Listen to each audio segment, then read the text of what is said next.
Curfew শিথিলে রাজশাহীতে জনজীবন অনেকটা স্বাভাবিক। কর্মস্থলে সময় মতো যাচ্ছে মানুষ। আরও জানাতে যুক্ত হচ্ছেন সহকর্মী সৌরভ।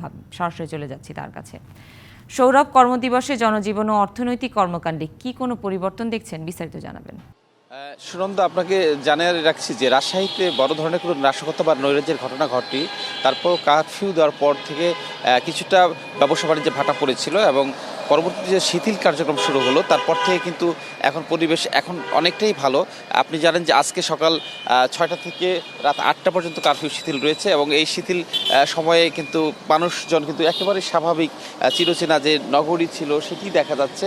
এখানে কিন্তু সকাল থেকেই কিন্তু মানুষজনের উপস্থিতি সরব উপস্থিতি আছে এবং তারা কর্মস্থল পাশাপাশি তাদের যে নিত্য প্রয়োজনীয় কাজকর্মগুলো তারা কিন্তু সেরে নিচ্ছেন এবং সকাল থেকেই কিন্তু যাদের অফিস আছে তারা কিন্তু অফিসে যাচ্ছেন।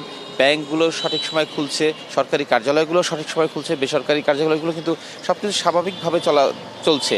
তো এছাড়া আমি জানিয়ে রাখছি যে রাজশাহীতে এই পর্যন্ত 17টি মামলা হয়েছে এই যে নাশকতা নৈরাজ্যের ঘটনায়, এবং এই ঘটনায় 17টি মামলায় প্রায় 450 মানুষকে কিন্তু গ্রেপ্তার করেছে। পুলিশ বলছে তাদের মধ্যে শিক্ষার্থীর সংখ্যা নেই এবং এরা যারা নাশকতায় জড়িত ছিল কেবল তাদেরকেই গ্রেপ্তার করা হয়েছে। ঢালাইয়ে দৃঢ়তা, নির্মাণে নিশ্চয়তা, প্রিমিয়ার সিমেন্ট, ঢালাইয়ের রাজা। এছাড়া অতীতের যে নাশকতার মামলাগুলো রয়েছে সেই মামলাগুলো কিন্তু অনেকেই গ্রেপ্তার হচ্ছে এবং জানিয়ে রাখছি যে রাজশাহীতে আইনশৃঙ্খলা বাহিনী কিন্তু নিয়মিত টহল দিচ্ছে এবং জনগণের নিরাপত্তা নিশ্চিত করতে তারা কাজ করছে।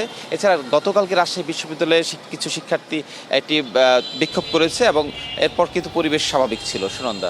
সৌরভ, ধন্যবাদ আপনাকে।